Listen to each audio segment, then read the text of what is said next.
Hello and welcome to amazing platform MRA Medico YouTube channel. Good evening, myself Mohammad Riazin Ansari, DIHMC Agra. आज lecture first है endocrine physiology की, जो कि बहुत ही important है exam से रिलेटेड फर्स्ट ईयर, और ये पैथोलॉजी से रिलेटेड है तो बहुत ही इम्पोर्टेंट है. तो आज हम इंडोक्राइन सिस्टम की इंट्रोडक्शन पढ़ेंगे. तो चलिए देखते हैं टॉपिक क्या कवर होगी इसमें. इंडोक्राइन सिस्टम के बारे में पढ़ेंगे. सेल सिग्नलिंग कैसे होती है, केमिकल मैसेंजर क्या होती है, इसकी क्लासिफिकेशन, और उसी क्लासिफिकेशन में क्लासिकल क्लासिफिकेशन आएंगे, जिसमें एक ओल्ड क्लासिफिकेशन या क्लासिकल क्लासिफिकेशन केमिकल मैसेंजर की, जिसमें इंडोक्राइन ग्लैंड के बारे में पढ़ लेंगे और यहाँ पे अपनी लेक्चर हो जाएगी कंप्लीट. इंडोक्राइन सिस्टम, तो सबसे पहले एक ह्यूमन बॉडी की जो फिजियोलॉजिकल एक्टिविटी है वो दो सिस्टम मिलकर रेगुलेट करती है, नर्वस सिस्टम और इंडोक्राइन सिस्टम. इंडोक्राइन सिस्टम्स जो है वो रेगुलेट करती है by secreting some chemical substance जिसे हार्मोन कहा जाता है. ये हार्मोन्स जो है वो सेल सिग्नलिंग या इंट्रासेलुलर कम्युनिकेशंस में हेल्प करते हैं. Cell signalling means cell to cell signals refer to transfer of information one cell to another cell, यानी एक सेल से दूसरे सेल के पास इंफॉर्मेशन सेंड करने का वे है, तरीका है. इसे ही सेल सिग्नलिंग कहा जाता है. और ये होती है कुछ केमिकल मैसेंजर के थ्रू. अब ये केमिकल मैसेंजर्स कैरी करती है मैसेज यानी signal from signal cell to target cell के पास. मैसेंजर सब्सटेंस जो हो सकते हैं हार्मोन हो सकते हैं या हार्मोन लाइक सब्सटेंस हो सकते हैं.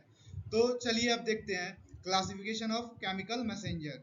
तो रिसेंट क्लासिफिकेशन केमिकल मैसेंजर की है जिसमें चार पार्ट में बांटा गया है. First endocrine messenger, second paracrine messenger, third autocrine messenger and last one is neurocrine messenger. तो अब हम देखते हैं इंडोक्राइन मैसेंजर. ये क्लासिकल हार्मोन होती है. क्लासिकल हार्मोन डिफाइन होती है as a chemical messenger synthesized by endocrine gland और transported by blood to the target organ के पास और टिश्यू, जो कि साइट ऑफ एक्शन है. एग्जाम्पल के तौर पे यहाँ पे गिवन है ग्रोथ हार्मोन और ग्लूकागोन. तो चलिए ग्लूकागोन के एग्जाम्पल से हम इंडोक्राइन के फंक्शन को समझने की कोशिश करते हैं. जब ब्लड ग्लूकोज लेवल कम होती है तो स्टिमुलस रिसीव होता है आइसलैंड ऑफ लैंगरहैन की अल्फा सेल, जो रिलीज कराती है ग्लूकागोन. अब ये ग्लूकागोन ब्लड में डायरेक्ट रिलीज होती है और टारगेट सेल्स के पास पहुंचते हैं. यहाँ पे टारगेट सेल लीवर सेल है.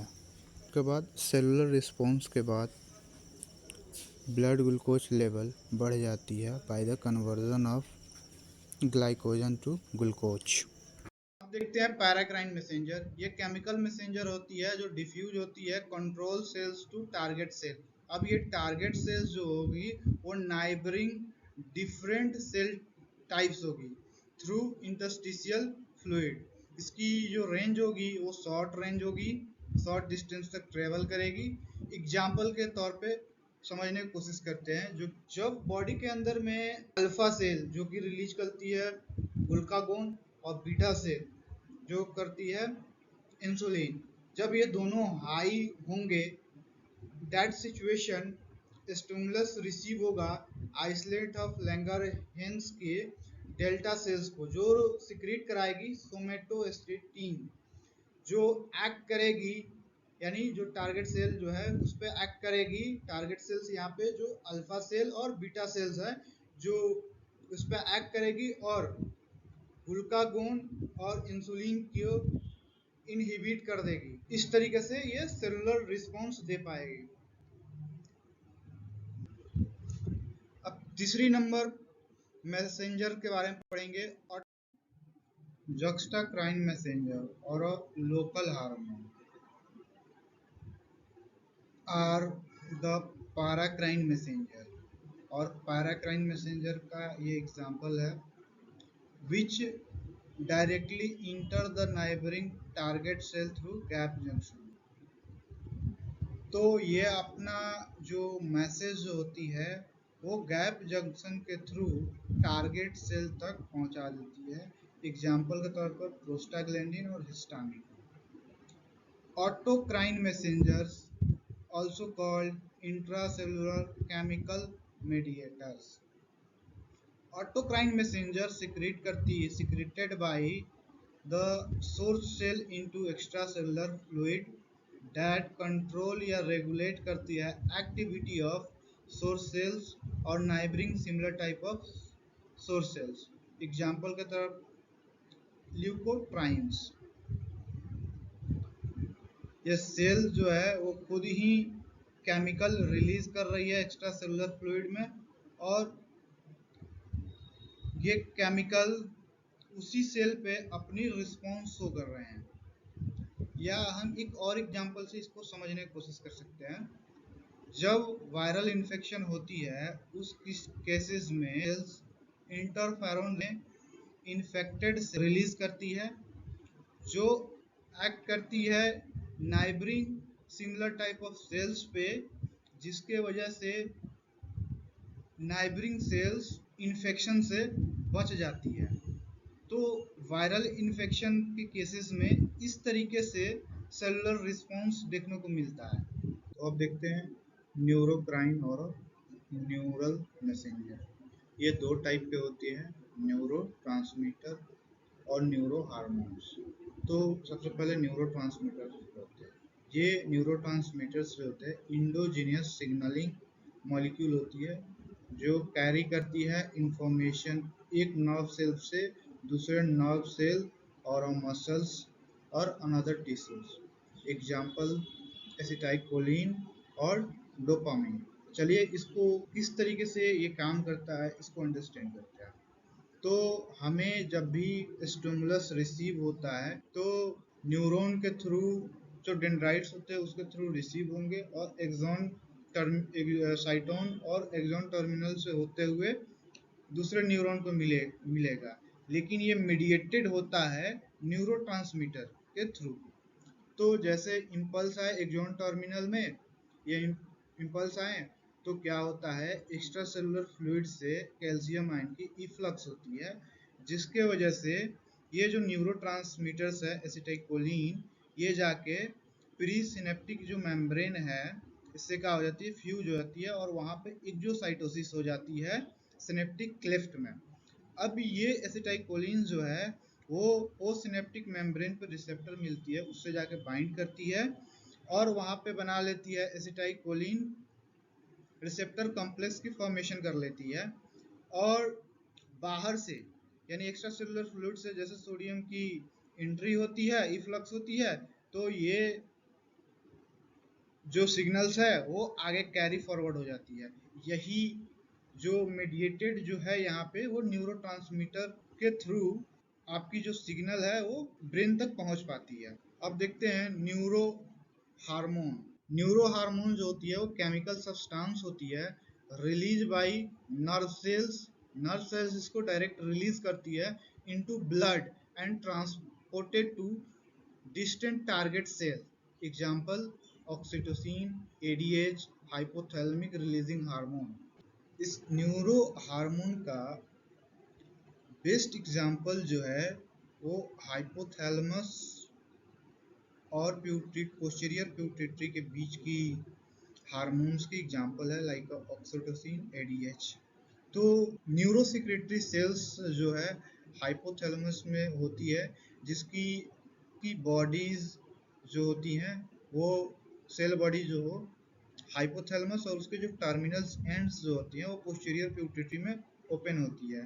तो सिंथेसाइज जो होती है ऑक्सीटोसिन और एडीएच वो हाइपोथैलेमस में होती है और हाइपोथैलेमस के थ्रू सिक्रीट हो जाती हैं पोस्टीरियर पिट्यूटरी में, और वहाँ से वो रिलीज होके ब्लड के थ्रू टारगेट ऑर्गन के पास या सेल्स के पास पहुँचती है और वहाँ पे सेल रिस्पॉन्स करता है। कुछ chemical mediator act as a more than one type of chemical messenger, जैसे कि नॉन एड्रेनालिन और डोपामिन्स जो हैं वो classical as well as neurotransmitters का एग्जांपल है। ऐसे ही हिस्टामिन और act as a neurotransmitter and paracrine messengers होती हैं। नाउ अब देखते हैं दूसरी क्लासिफिकेशन जो कि ओल्ड क्लासिफिकेशन थी। जनरली केमिकल मैसेंजर को दो पार्ट में डिवाइड किया गया है। फर्स्ट, लोकल हार्मोन जो कि सिक्रीट होते हैं, secreted from other tissues. Local hormones या जो हार्मोनल सब्सटेंस होती है वो which act on a same area of their secretion or mediated neighborhood without circulating in blood। ये ब्लड में सर्कुलेट नहीं होते, डायरेक्ट सिक्रीट हो जाती है अपने आसपास। ये जक्स्टाक्राइन मैसेंजर का एग्जाम्पल है। Local hormones are usually release जो होती है वो इनएक्टिव फॉर्म में होती है और एक्टिवेट होती है सम कंडीशन और कुछ सब्सटेंस के प्रेजेंस में। लोकल हार्मोन्स जो होती है सिंथेसाइज होती है या तो टिश्यूज में या ब्लड में।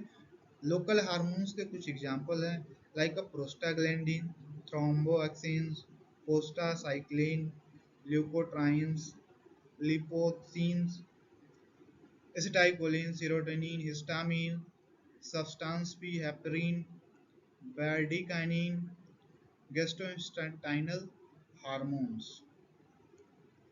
नाउ अब देखते हैं सेकेंड क्लासिकल हार्मोन जो कि सिक्रेट होती है इंडोक्राइन ग्लैंड। तो सबसे पहले हम लोग इंडोक्राइन ग्लैंड के बारे में चर्चा करेंगे। इंडोक्राइन ग्लैंड ये एक ग्रीक वर्ड है, इंडो विदिन और crine to secrete. Endocrine gland को डक्टलेस ग्लैंड भी कहा जाता है क्योंकि hormone secreted by them are directly into blood without any duct. इसमें कोई डक्ट पार्टिसिपेट नहीं है, डायरेक्ट रिलीज हो जाते हैं ब्लड में। इसलिए इंपॉर्टेंट रोल होती है homeostasis and control of various activity in our body through their hormone. Hormone transported by blood to target organ tissue in different parts of body where the action are execute, यानी function वहाँ पे execute होगी। Major endocrine gland that secretes hormone like a pituitary gland, pineal gland, parathyroid, thyroid, thymus, pancreas, ovary, testis। तो इन सब से कौन कौन से हार्मोन निकलते हैं वो नेक्स्ट स्लाइड में देखते हैं। प्यूटिट्री हार्मोन जो कि एंटेरियर प्यूटिट्री से 6 हार्मोन निकलते हैं। Growth hormone, TSH, ACTH, FSH, LH, prolactin. Posterior pituitary से एंटी डायरेटिक हार्मोन ऑक्सीटोसिन और थायराइड ग्लैंड से T4, T3 और कैल्सिटोनिन। पैराथायराइड ग्लैंड से पैराथार्मोन निकलती है। पैंक्रियाज आइसलैंड्स ऑफ लैंगरेंस से इंसुलिन, ग्लूकागोन, सोमैटोस्टेटिन और पैंक्रियाटिक पॉलीपेप्टाइड्स। एड्रिनल ग्लैंड के दो पार्ट होते हैं, adrenal cortex, adrenal medulla. Adrenal cortex से मिनरल कॉर्टिकॉइड्स जैसे कि एल्डोस्टेरोन, 11 डीऑक्सीकॉर्टिकोस्टेरोन। ग्लूकोकॉर्टिकॉइड में cortisol, corticosterone, sex hormone like androgen, oestrogen और प्रोजेस्टेरोन। और मेडुला से catecholamines, adrenaline, epinephrine, non adrenaline, non epinephrine और डोपामाइन की सिक्रीशंस होती हैं। पिनियल ग्लैंड से मेलाटोनिन सिक्रीट होती है। थाइमस से थाइमोसिन, थाइमिन। किडनी से इरिथ्रोपोइटिन, थ्रोम्बोपोइटिन, रेनिन और कैल्सिट्रायोल और प्रोस्टाग्लैंडिन। हार्ट से atrial nitric peptide, brain Nutrich peptide और सी पेप्टाइड न्यूट्रिक। प्लेसेंटा से HCG और ह्यूमन क्रोनिक सोमेटोमेमोट्रोपिन, एस्ट्रोजन और प्रोजेस्टेरोन। और टेस्टिस से टेस्टोस्टेरोन, ओवरी से एस्ट्रोजन और progesterone. Thank you for watching my video. Please like subscribe अगर आपको अच्छा वीडियो लगा तो। सेकेंड लेक्चर में हम हार्मोन की क्लासिफिकेशन और हार्मोन की मैकेनिज़्म को अंडरस्टैंड करेंगे।